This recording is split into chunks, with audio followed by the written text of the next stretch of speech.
Hello, welcome back to the channel. I've got something a bit different today. Lately I've been doing a lot of like the vintage videos and the supernatural stuff, but if you haven't been following me for a while, you might not be aware that I am actually an author, and I have published over 13, I think it's 13 novels in total over the past, I don't know, 12 years or so.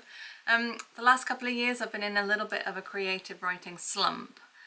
So I've not been doing anything really to do with the books, but I am coming out of it and I'm really excited about it. So because of that, I've decided to just do a little audio version of my short story Willow Tree Farm, which ended up being the prequel to my novel Little Shop of Borrows, which is the Winterborn Witches series. So it's all about witches.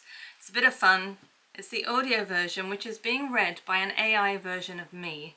I'd love to know what you think, because every now and again it goes a bit weird and it goes into an American accent. I've used 11 Labs for this, and I paid the monthly subscription, the creative tier, and I got a discount. I'm just not sure whether I'm impressed. Or I am impressed, I'm just not sure whether I want to spend more money to do all my books, because I think it will actually cost quite a lot, but it's a big time saver, so I'm considering it, but I really want to know your thoughts.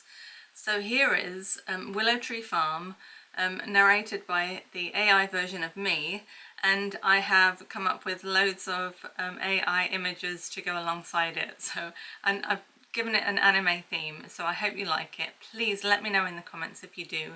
Don't forget to give it a like, share with anybody you think might be interested, and also please subscribe to the channel because it really helps. So here you go, Willow Tree Farm. Enjoy. Willow Tree Farm, a Winterborn Witches novella by Suzy Turner. Nestled among an unusually large collection of weeping willow trees was a house that seemed to defy logic, and perhaps even the laws of gravity. Willow Tree Farm had been built some 400 years previously, and had been occupied by the same family ever since, but we'll get onto that a little later.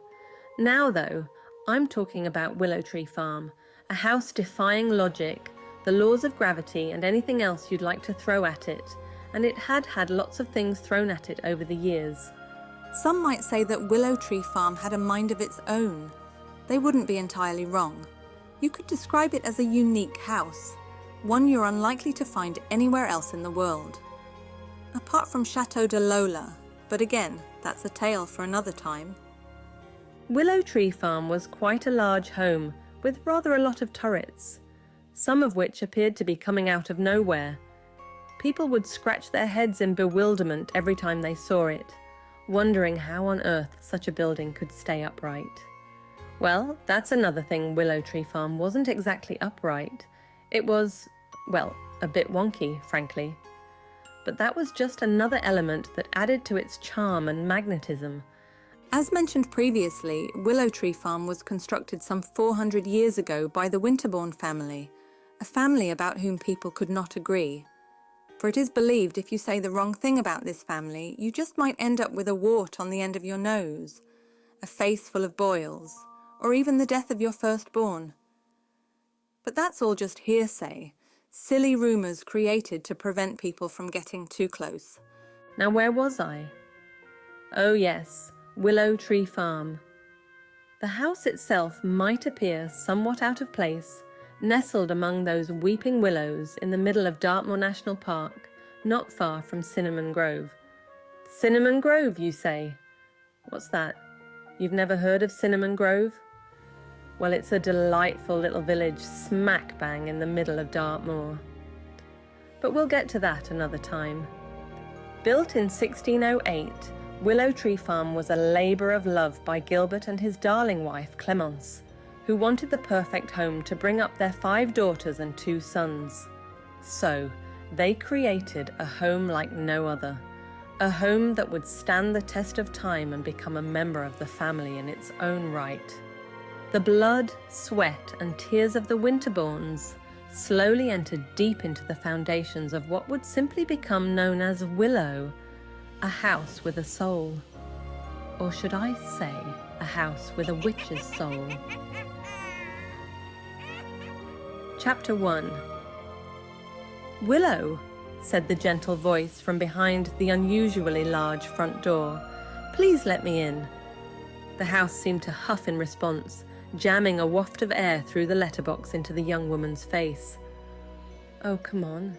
I was only joking. Please let me in, Willow. I'm sorry. I didn't mean it." The house remained quiet, and the door stayed firmly shut.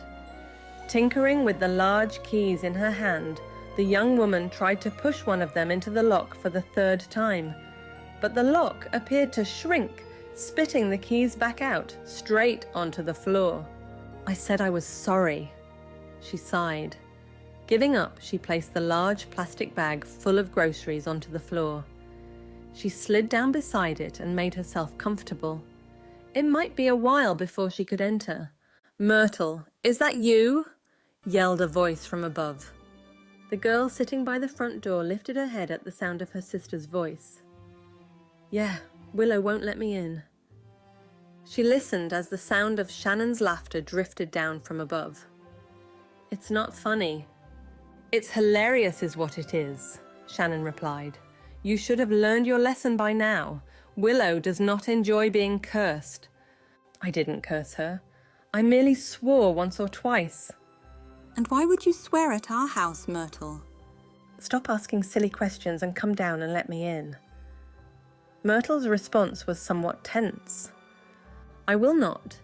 If Willow doesn't want to let you in, there's not much I can do about it," she retorted with a chuckle. "Shannon Winterbourne, if you don't let me in, I'll eat all of your Jaffa cakes." "You wouldn't dare, Myrtle." "Want to make a bet about that, dear sister?" Myrtle taunted her. She stood up, routing around in the plastic bag until she found all 3 packets of her sister's favourite treat. Walking down the steps, she looked up at her sister half hanging out of the window and smirked. Just as she was about to open the first packet, Shannon had somehow managed to rush out of the front door. With her arms outstretched, she grabbed all 3 packets from her sister's hands. Myrtle grinned and ran as quickly as she could up the steps and into the house, leaving Shannon no choice but to pick up the large shopping bag and follow behind. Willow let out another huff as the door slammed behind her. "Willow, I said I was sorry," complained Myrtle. "Forgive me," she asked, knowing full well that Willow would otherwise get her revenge at some point. The house shuddered underfoot, and Myrtle lovingly stroked the banister, knowing she had been forgiven for the name-calling. "Thank you, Willow," she whispered before she followed her sister into the vast kitchen at the other end of the house. "Didn't you get the chocolate chips? I told you this morning I wanted to bake some chocolate chip cookies today." Can't you just use the cooking chocolate? There's like 5 bars of the stuff in the fridge. Real chocolate chip cookies are with chocolate chips, not pieces of cooking chocolate. Don't you know anything? Raising her eyebrows, Myrtle shrugged in response. "Well, I suppose I must go out myself and get what I asked for in the first place," said Shannon, as she continued to put away all the shopping. "You always forget my things when you do the shopping. It's so annoying." Myrtle sighed. "Well, perhaps you should write me a list in the future. I can't be expected to remember everything." "That's the problem, you remember nothing," she replied. "I got your Jaffa cakes, didn't I?" "That's because it's a standing order." Myrtle rolled her eyes. "You told me before that my chocolate chip cookies are the best you've ever tasted, remember?" "I did," Myrtle replied, trying to remember. "And the reason they're the best? Because of the chocolate chips." "Whatever you say, sis, because it's clearly got nothing to do with the spells you cast while baking them." "You're so sarcastic, Myrtle, and it's very unbecoming." "Oh my God, you sound just like Great Aunt Lola." "I do not," Shannon said, her eyes wide. "Take it back," she said, swinging a black tea towel to create a makeshift whip. "Ouch!" yelled her sister as they chased each other around the kitchen like 2 10-year-olds. Soon, though, the yelling turned to laughter, and the two red-headed young women collapsed in a fit of giggles onto the large orange velvet sofa opposite the Aga. After a few minutes, once the laughter had subsided, the girls sat in silence. Shannon hopped up. "Fancy a Jaffa cake?" Her eyes lighting up, Myrtle grinned. "You're offering me your favorite treat." Shannon nodded. "Provided you have only two." "Deal," replied her twin. "I'll put the kettle on." One of the worst things about living in a house with a mind and soul of its own was the inability of ever getting a lie in. At 7 a.m. on the dot every single day, the house shook, making everything within it shake even more. It was like Willow was yawning, her arms and legs stretching out, waking all and sundry. "Morning, Willow," Shannon and Myrtle said in unison, even though they slept in rooms across the house from each other. Being twins, they often did things in tandem, regardless of where they were or what they were doing. Their actions and thoughts often seemed to match, unless Myrtle was out shopping, of course. On this particular morning, they were preparing for the return of their mother, aunt and cousin, who had all been to France to visit Great-Aunt Lola at her chateau. Eager to please, Shannon was the first out of bed. Having showered, dressed and breakfasted, she was busy baking her favorite things for a family dinner that evening. Her mother and aunt did most of the cooking, so she wanted to give them a break on their first night back. Sauntering in quite some time later, Myrtle took a deep breath, smelling all the wonderful aromas that filled the air. That smells divine." "It's for dinner, not breakfast," Shannon said, smacking her sister's hand out of the way. "Just one cookie?" Myrtle asked, making her eyes appear very wide and sad. "Please?" Unable to resist her twin's pathetic attempt at looking sad, Shannon rolled her eyes and nodded. "One and only one." Myrtle grinned and took a bite out of the chocolate chip cookie. "Oh wow, this is freaking delicious. Sis, I think it's time you started doing this for a living." Shannon grinned. "Soon, it's happening soon." Myrtle grinned alongside her. "I know," she squealed. "I'm so excited for you. I wish I knew what I was going to do with my life. It sucks that I still haven't figured it out." "You've got plenty of time to think about it, Myrtle. There's no need to rush such big decisions." With her eyes wide, Myrtle said, "Really? But we're 21 soon. I should know by now." Shannon shook her head. "It will come when the time is right. Chastity didn't know what she was going to do until she was 25, and look at her now. She's doing really well." Myrtle chewed the inside of her lip before saying, "Art was always Chastity's strong point. I never understood why she didn't realize she'd be an artist until she was 25. "It's not us that decides, though, is it?" Shannon said as she opened the oven door and placed the chicken and potato pie on the middle rack before making a mental note of the time. Suddenly the house shook like a happy shake, as if she was laughing. Shannon and Myrtle looked at each other and smiled. "Mum's home!" they yelled, rushing out of the kitchen and through the hall to the front porch, where they stood for a few moments looking out beyond the winding driveway. "Here they come," Myrtle said, digging Shannon in the ribs playfully. A car that could only be described as hearse-shaped appeared around the corner. Painted orange, the car had in fact been a hearse in its early years, but the sisters had taken it upon themselves to give it a new and good home once the local funeral director had retired it. Not wanting a black car, the sisters had allowed Chastity free rein to paint it however she saw fit, and orange was her color of choice. As the car came to a standstill, Myrtle and Shannon rushed down the steps and opened the doors, greeting their relatives with joy and love. "Welcome home," they yelled as a young woman stepped out of the vehicle. She wore her very long dark red hair tied up in a huge bun atop her head and wrapped it with an orange and purple scarf. "Cousins," she grinned. "Good to see you. Nice that you haven't burned Willow to the ground." She winked as they all hugged. good trip?" asked Shannon. Excellent. Great Aunt Lola was on good form as usual. She rolled her eyes. And she says she's coming to visit soon, so be prepared. Shannon and Myrtle shared a look before their mother and her sister climbed out of the car. "Welcome home, Mum," said the girls. A beautiful and slightly chubby woman of about 45 grinned at her girls and gathered them up in a hug. "Oh, how I missed you both. My girls. Is everything okay? Did you look after Willow? I've got nothing to worry about, have I?" "Oh, Mum," sighed Myrtle. "We're almost 21, not 11. We know how to look after ourselves and Willow." I know, I'm just messing with you." Releasing her girls, she took the opportunity to have a long stretch as she looked around. "Hey, Aunt Maida, how are you? How was the trip?" asked Shannon.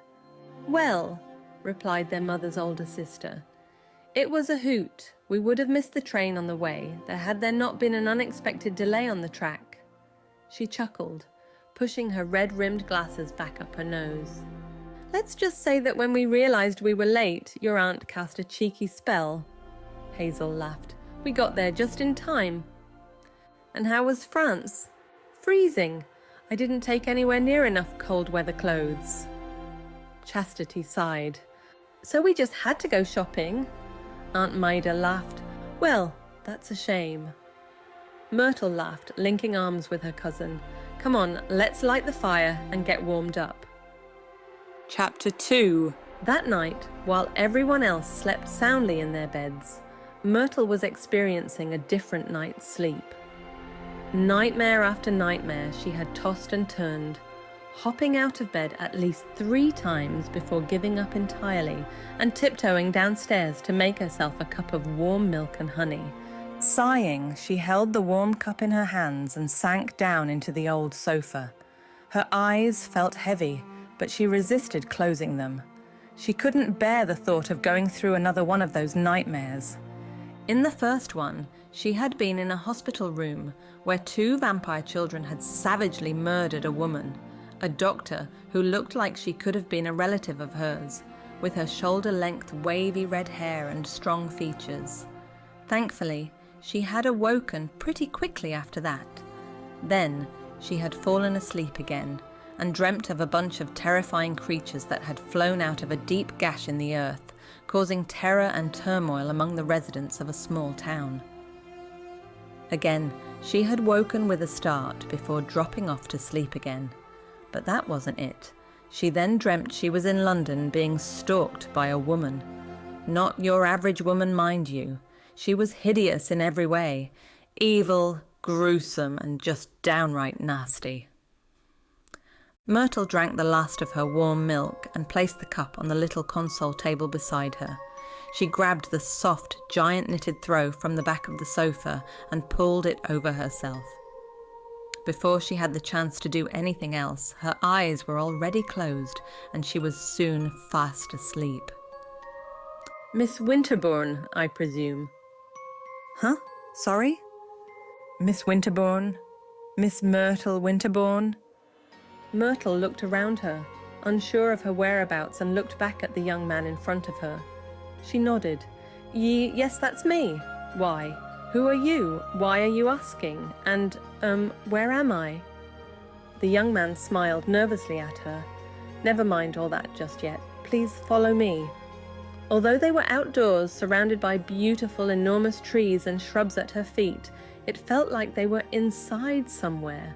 Perhaps a dome of some sort. Gazing upwards, she could see nothing but the dark sky full of millions of twinkling tiny lights. It was stunning, the clearest night sky she'd ever had the pleasure of witnessing. But it can't possibly have been real, could it? She felt like she was inside, not outside. "Excuse me," she asked the young man with the clipboard in his hands and the pen behind his ear. "Just follow me, please." "But I have a question," she said. "Sorry, no questions, just follow me." Myrtle sighed and did as she was told. The next second, she was alone in a vast white room. What the hell? She whispered. Where am I now? You're dreaming, said a voice from all around her. Well, I gathered that. Thank you very much. Who are you? And more importantly, where are you? She asked, looking around but seeing only white. What color do you see? Asked the voice. Realizing she wasn't going to get any answers to her questions, she shrugged. White. I see white. Interesting, said the voice. Nothing else? Nope, just white, Myrtle replied in a bored voice, glancing at her nails and realizing she could do with a manicure. You really don't see anything else? No other colors at all? Myrtle scrutinized her surroundings, walked around in a circle and tried really hard to focus. Not easy considering everything was so white. It was just white nothingness. Wait, what was that? Oh, hang on a sec, she said. There is something. Just as I thought, said the voice. Describe it to me. Well, it looks like a dot. I think it's getting bigger. Oh, wait a minute, it's a person. A person? Asked the voice. Yes, I think it's my great-aunt Lola. Your great-aunt Lola? She's here. It certainly looks like it. Myrtle squinted as the tiny dot began to get closer and closer, but just as she could make it out, it vanished. She's gone, Myrtle whispered. Nope, she's gone. Nothing but white everywhere. Well, that's certainly interesting, said the voice. Becoming a tad impatient, Myrtle tapped her bare foot on the floor and realized she could do with a pedicure too. Look, this is just weird. What's going on? Who are you? And why was my great-aunt Lola almost here? And what's with all this white? It's hurting my eyes. The voice chuckled. Really? Oh, Myrtle, I thought you were more open-minded than that. We are beginning the process of choosing, my dear. Choosing? Choosing what? And who are you? I'm an ancestor of yours, my dear, and it's time to choose your future. My future? Oh. Myrtle suddenly realized what all this was. This is my Illuminare. Oh my goodness me. But I'm not prepared at all. I had no idea. Why didn't you tell me? The voice chuckled again, and the white surrounding Myrtle began to shine brighter, forcing her to shield her eyes. It's all right, my dear. You can look now. Myrtle moved her hands from her eyes and was relieved to see she was no longer within the confines of all that whiteness. She was, instead, standing among the forest, just a short way from Willow. Standing beside her was a woman of about 60 years, with long thick white hair that framed one of the friendliest faces Myrtle had ever seen. It was also rather familiar. She couldn't help but smile. I am Clemence Winterbourne, my dear. Myrtle's eyes opened really wide. But you never reveal yourself during the Illuminar. None of my ancestors has ever had you as their guide. Oh my goodness, Myrtle stuttered, stumbling backwards. Clemence chuckled again. I know, dear, but there is something about you, something intriguing, something special. I wanted to be the one to guide you. I'm truly honored, Clemence. And while we're here, thank you for Willow. She is the most amazing home. Even though you do have your moments with her. Clemence laughed. Myrtle blushed. Sometimes I can be a little impatient. That is something you must control, my dear Myrtle.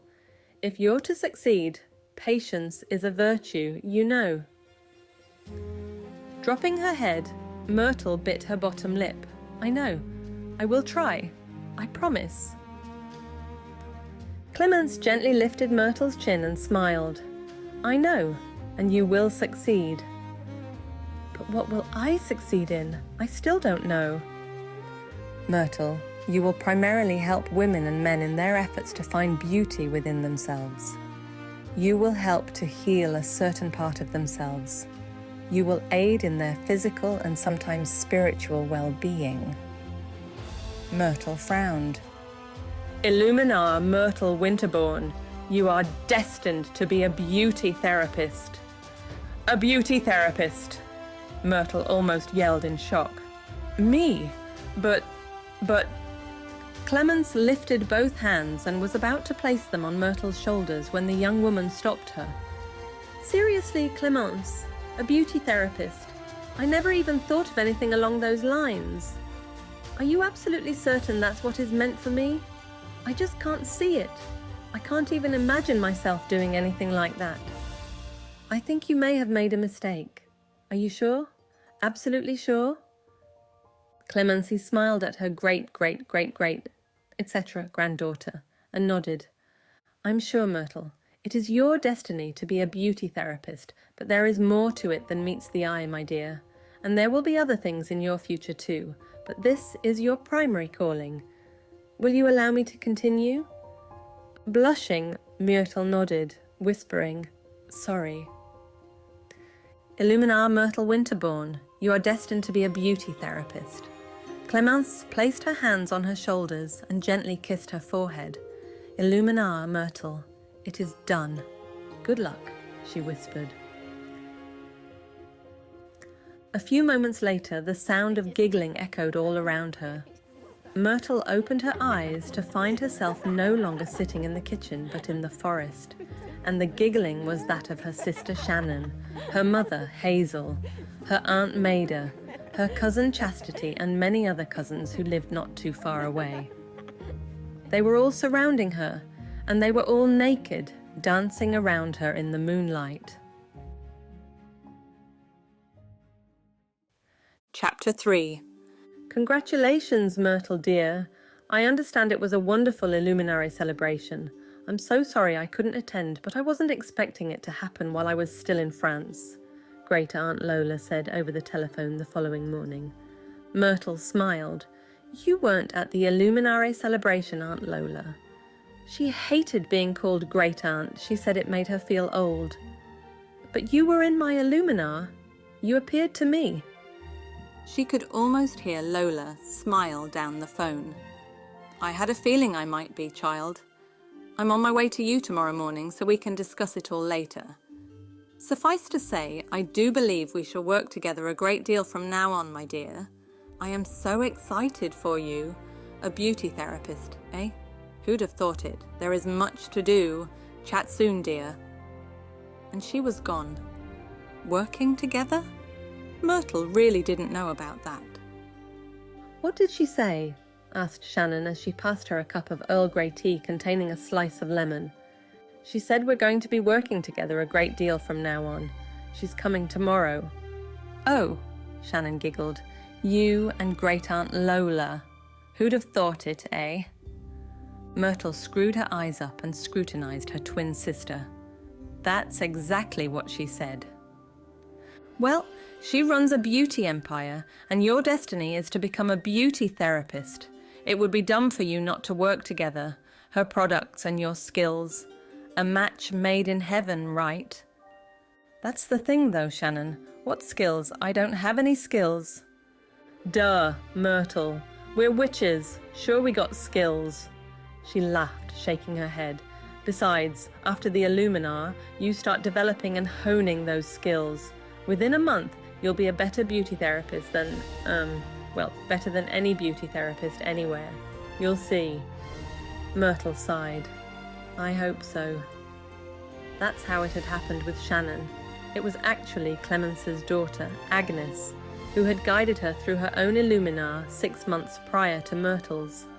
And since then, her baking skills had become second to none. Her pastries had become even tastier than their mother's, which was saying something. Hazel was a better cook, but Shannon was a better baker. Now Myrtle would become an outstanding beauty therapist, just like her great-aunt Lola had become an outstanding beauty product creator, and Chastity an amazing artist. And Maida, you ask? What had been Maida's destiny? Hazel's sister Maida had been somewhat of an unusual witch, having had several Illuminars in her life. When she was 18, she was guided through her first, resulting in her becoming a doll maker. She made exquisite dolls that were in popular demand all over the world. Then, aged 30, she experienced her second Illuminare, which led to her becoming a fashion designer, making beautiful clothes for rich witches worldwide. On her 50th birthday 3 years ago, Maida went through yet another Illuminare. This time, she became an interior designer working for clients all over Britain and France. She loved all 3 of her callings and still worked on them all whenever she could. But these days, she turned potential clients away to give her a little more free time to work on what she liked to call her passion projects. Maida Winterbourne was one of a kind. There weren't many witches that had experienced Illuminares more than once, let alone 3 times. "How's your head?" Myrtle asked Shannon as she sat down beside her on the kitchen sofa. "It's okay now I've taken some of Mum's special potion. Do you want some?" Myrtle nodded. She knew she should have stopped after the 3rd glass of witch's brew last night. Shannon stood up and walked over to the cupboard next to the fridge. Opening it, she located a little glass vial in the shape of a heart and took out a small glass, placing them both on the worktop. In the glass, she poured a little water and then opened the vial. The liquid within it appeared to glow a bright purple, and as she allowed 2 drops to plop into the glass, the water instantly changed colour, becoming a deep shade of blue. "Do you want some juice added to make it a bit more palatable?" Shannon asked, but Myrtle shook her head. "No, I'll just down it quickly," she said, taking it from her sister and swallowing it in one quick gulp. Pulling a face, she opened her mouth and shuddered before letting out a long, relieved sigh. "That's better." "It really is the best hangover cure I've ever known." Shannon smiled. She ought to have bottled it and sold it when she invented it back in the 90s. "She would probably have been arrested," Myrtle laughed. "God only knows what's in it." Shannon chuckled. "I doubt we'll ever know. Eye of newt, toe of frog." The sisters laughed.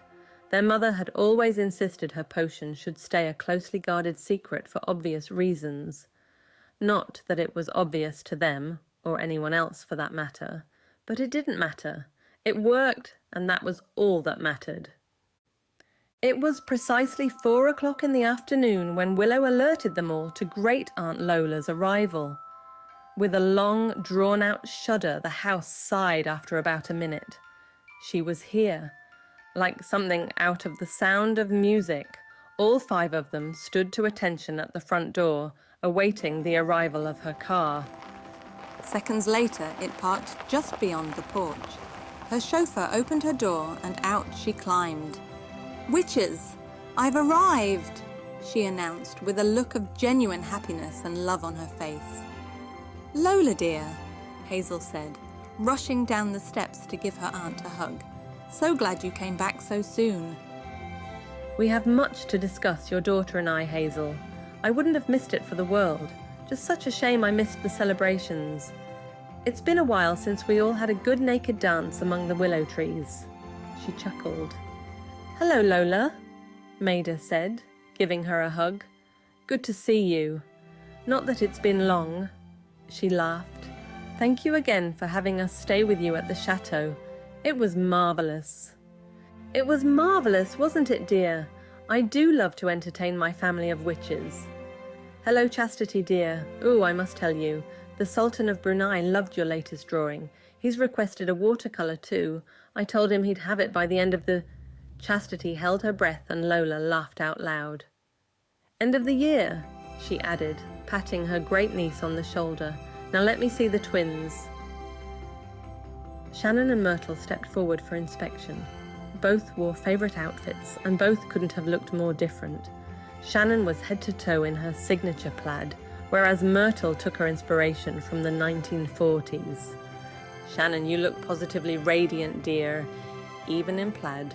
Although you have put on a little weight around the tummy, dear. You really ought to monitor that. It's not healthy to be so round at the waist. It can lead to all kinds of complications. You must be careful, otherwise you'll end up having a bit of a tummy tuck, just like me." She laughed. Shannon, on the other hand, wasn't quite sure what to say, so she smiled and said nothing. Myrtle, dear, let me get a proper look at you. I'm afraid to say you've put rather a lot of weight on too, since we last saw each other. I think you're both eating too much of your sister's baked goods. We shall have to do something about that now, won't we?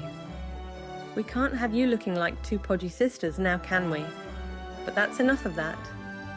I don't mean to be horrid, really I don't. I very much approve of your choice of outfits though. The 40s was such a fabulous era for fashion. Now let me look at your face. Beautiful, utterly beautiful. Both you and Shannon have the most beautiful faces and very different from each other, which is a blessing when you're twins. How are you, my dear? How was your Illuminar? I heard Clemence was your guide. So wonderful. I want to hear all about it. Not able to get a word in, the two sisters linked arms with their great-aunt and allowed her to lead them into the house. Hello, Willow dear. It's marvellous to see you. Glad to see you're being so well looked after. Willow let out a sigh and closed the door behind the group as they all went into the formal living room. After all, it was Great Aunt Lola's favourite room in the house. If you didn't know where you were, you might think you'd just stepped into America's deep south, with the vast rooms, excessive use of panelling across every wall, many of which were then covered in bookcases filled with all kinds of literary and non-literary works. Plaster panelling covered the entirety of the ceiling, beautifully decorated to within an inch of its life. If you looked closely, you could see the faces of hundreds of men and women, all of which were the faces of the Winterbournes through the ages. Each one very carefully carved into the plaster and done in such a way that wherever you stood in the room, it appeared like they were watching your every move. Strangers might find it slightly disturbing, but not the Winterbournes. Gilbert Winterbourne had designed the intricate floor himself. At first glance, you might assume the wooden panels to be simple parquet flooring, but looking closer, you'd see far more to it than a simple geometric design. But that's a story for another time. The huge fireplace was rather impressive and offered much more than heat in the colder months. It also had a secret, but one I couldn't possibly divulge. If I did, I'd have to kill you. Perhaps, in time, all will be revealed. For now, though, suffice to say that it was large enough to stand several fully grown and rather tall adults, and its surround, although it appeared to be plasterwork, was in fact made of marble.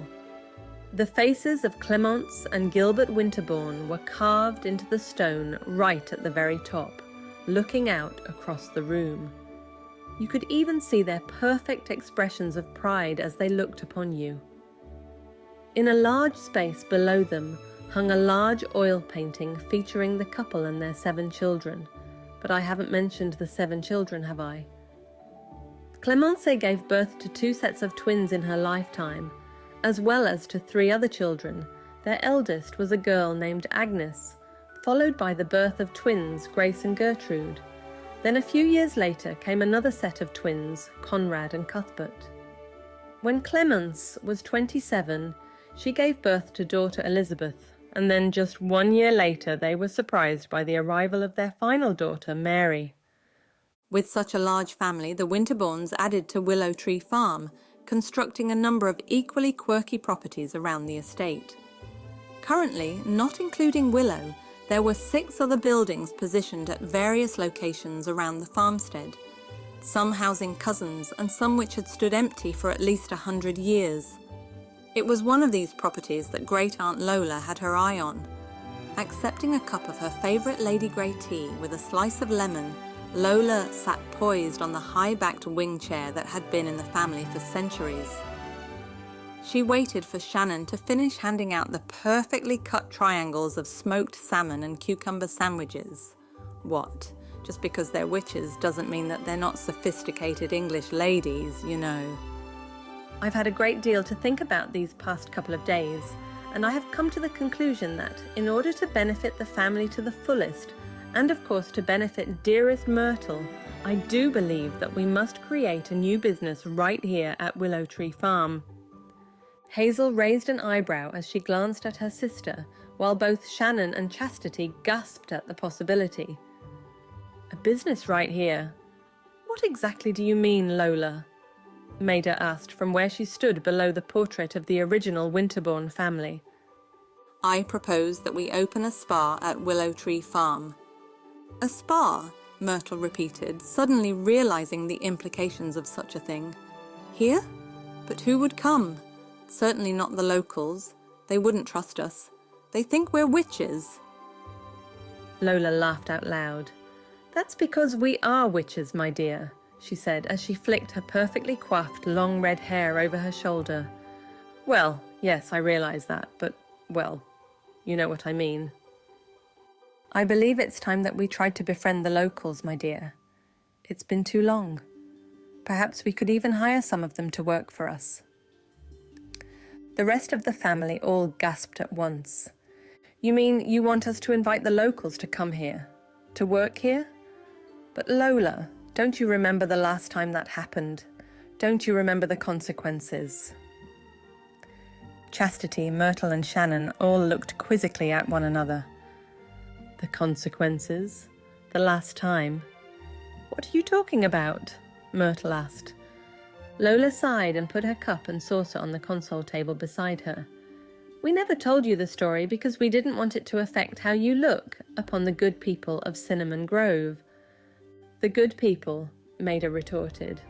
Really, Aunt Lola, after what they did? What did they do? Shannon asked as she stood to hand round the sandwiches again. Myrtle promptly took two, placing one triangle into her mouth before, moments later, popping the second one in. It was my 16th birthday, Maida said sadly. I desperately wanted some friends. But you had friends. You had me and all of our cousins. Hazel sighed. Hazel, you were 5 years old. I was 16. I needed real friends, not family. Myrtle and Shannon raised their eyebrows at each other.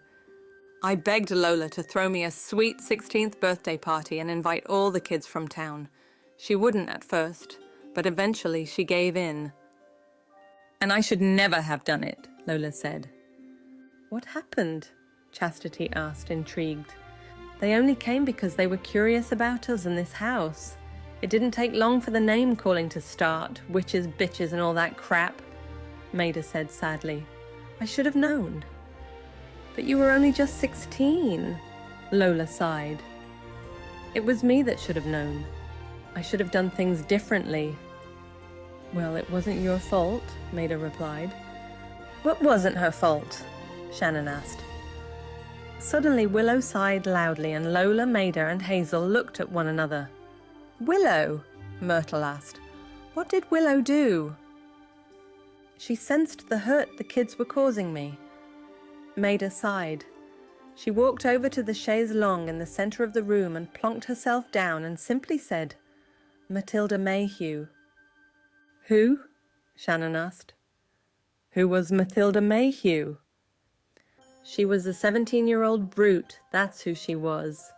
She was a bully, just like her mother before her and her grandmother. Dreadful family, if you ask me. But what happened to her? What did Willow do? Shannon asked, clearly on tenterhooks. Matilda whispered in my ear, set my hair alight with a candle and then pushed me down the stairs, Maida said quietly.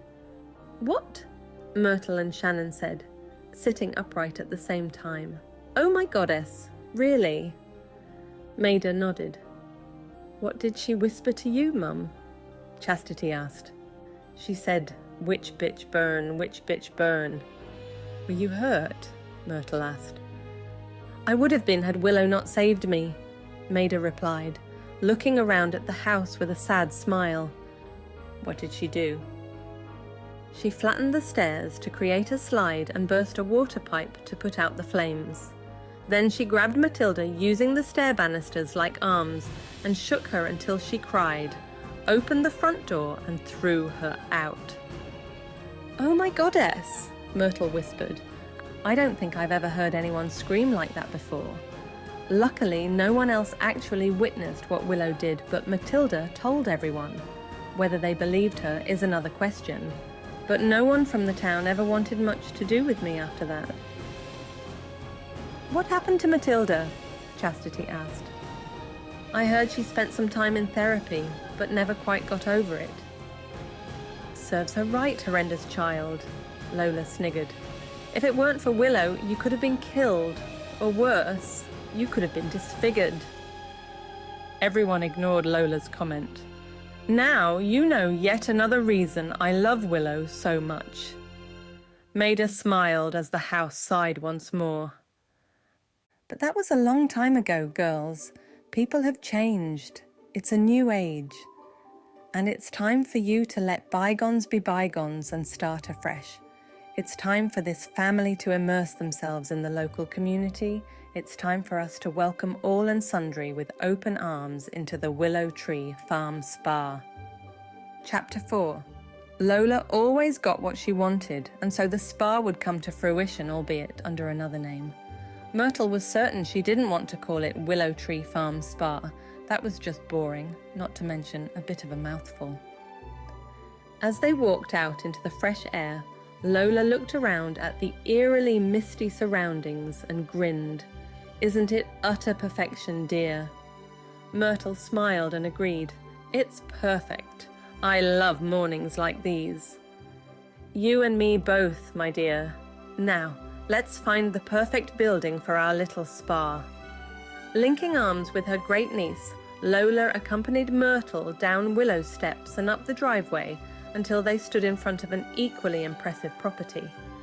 It was like a tiny, scaled-down version of Willow, but without the turrets. Had I not mentioned the turrets?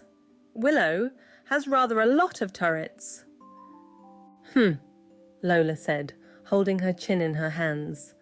I don't think this one has the right feel for a spa. It must feel right. Shouldn't we at least see what it feels like inside, Lola? Myrtle asked, looking a little confused. Nope. I know when something is right, my dear. And I do believe that this building has something else in its destiny. She winked.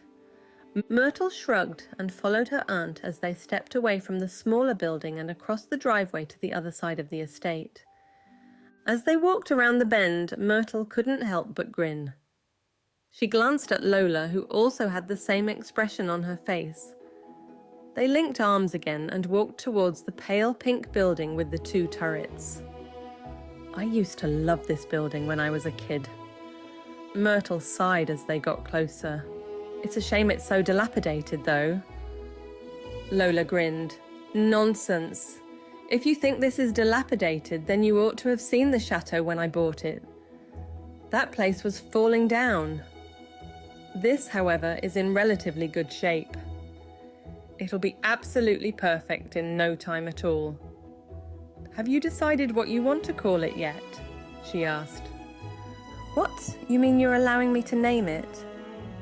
Lola winked. Of course, it's going to be your business after all. I'll just be providing the products and some guidance. But I thought you were going to create the business and I would just work for you, Myrtle said, looking a little worried. Don't look so concerned, child. Clemence had every faith in you, as does the goddess, and so do I. Myrtle smiled. Aunt Lola? Yes, dear. You just reminded me of something when you mentioned Clemence. I did, dear. What is it? Before Clemence came to me in my Illumina, I had some terrible nightmares. Really, dear? What kind of nightmares? She asked as the two walked through the old building and got a sense of what work needed doing. Well, I dreamt about a woman who was murdered. Quite gruesomely. Gruesomely? Really? How? Lola asked. She was attacked by a couple of evil vampires, but they were really quite young. Like young teenagers. Lola raised her eyebrows. It wasn't in a hospital by any chance? She asked. How did you know that? Myrtle asked, surprised. It sounds like you saw snippets of real life, my dear. Real life? I did say vampires, you know. Lola turned to her great niece. We are witches, my dear. Surely you don't think we are the only beings with special abilities in this world? No, of course not, Myrtle added. I know that there were vampires, but I just didn't realize they were still around. No one ever talks about them. For good reason, my dear. Most vampires are really quite evil. We wouldn't want to encourage them to this part of the world, would we? Myrtle looked a little confused. The woman you saw, was she a doctor? Myrtle nodded. I believe so, yes. I think it was Ruby Madison, my dear. She was one of us. Lola sighed, gently placing her hand on Myrtle's shoulder. She had red hair, I presume.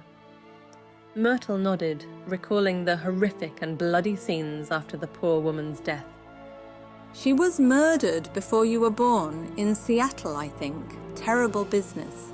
She left a daughter behind. Moira, I believe her name was. I often wonder what happened to her. Occasionally, I think I ought to find out. But she's a distant relative, and I doubt she even knows of our existence. Terrible, though. Absolutely terrible. Myrtle frowned. But why did I see it? The murder, I mean. Why did I see it in a dream? Lola shrugged. Honestly, I don't know. Just before my Illumina, I dreamed about the most divine man. He was the most delicious-looking specimen I ever did see. She smiled, a twinkle appearing in her eyes. Myrtle grinned. What happened? I married him. She chuckled. Great Uncle Bert? Myrtle asked. Good goddess, no, Lola replied quickly. I'm talking about my first husband. I didn't know there had been another husband, Myrtle said, clearly fascinated by her great-aunt's mysterious love life. Oh, the things I could tell you. Lola laughed. My first husband was an Italian stud of a man. He was a witch too, of course. It was frowned upon back then to marry beneath you, you know. Well, the moment I met him, I just knew he would be mine. And he felt the same way about me. Along with several other witches from another coven, she said, rolling her eyes. But we had our fun before I kicked him out. Myrtle couldn't quite believe her ears. She was beginning to see her great-aunt Lola in a whole new light. Now, help me move this out of the way so we can get a good look at this, Lola said, as they tried to pick up an old door that had been removed from its frame. But it was rather heavy, so Lola shook her head instead.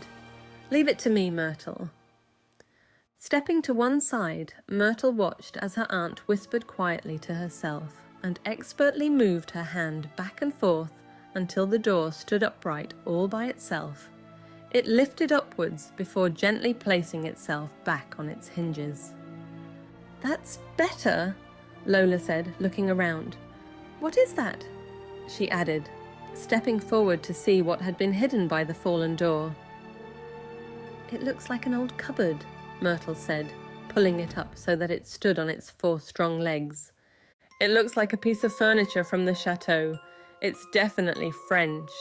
I wonder where on earth it came from, Lola whispered. Slowly opening the door, Myrtle gasped, grinning. Look, she said.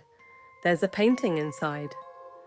Let me see that, Lola asked, stepping forward and stretching out her arms. Myrtle removed it from where it had lain for what could have been more than 100 years and handed it to her. Both women stepped over to the window to get a good look. Wow, they said. It is rather beautiful. Lola seemed impressed. What is it? Or should I say, where is it? Myrtle asked. I believe it's of Cinnamon Grove, possibly painted at the turn of the 19th century, perhaps. Is there an artist's name? There seems to be something scribbled, but I can't quite make it out. We'll take it back to Willow and see if we can restore it to its former splendor. I think it would look marvelous in the new spa, don't you? And quite apt considering this is where it has been for the past. Goodness knows how long. I think that's a wonderful idea, Lola. Myrtle grinned. Shall we head back and see if we can draw up some plans? Lola nodded. I was thinking exactly the same thing. Well, that, and perhaps having a slice of Shannon's apple pie and custard. Myrtle laughed. I think I can smell it from here. She chuckled as the 2 women descended the stairs carrying the old painting with them. But just as they stepped through the doorway, they felt a gentle tug backwards. Lola looked across at Myrtle with a frown. Did you feel that? Myrtle nodded. Lola gently tried to take the painting out again, and the same tug pulled her back. So she placed the painting just inside the door and stepped out. There was no tugging at her this time. Myrtle picked up the painting and went to leave the property, but she was gently tugged backwards too.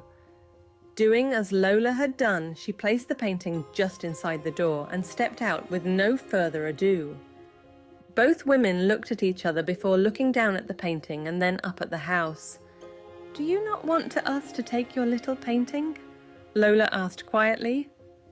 Both of them waited patiently for a response. It didn't take long for a gentle burst of air to blow at them from inside the house.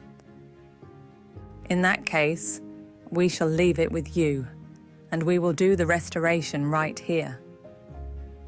The property creaked just ever so slightly. "You're welcome," Lola added, patting the wall beside the front door before she turned to go. "Lola, I'll catch up with you," Myrtle said as she stood and watched Lola smile. "I'll have a slice of pie ready for you, my dear," Lola yelled from across the driveway. Turning to look at the pink house, Myrtle gently stroked its walls and smiled.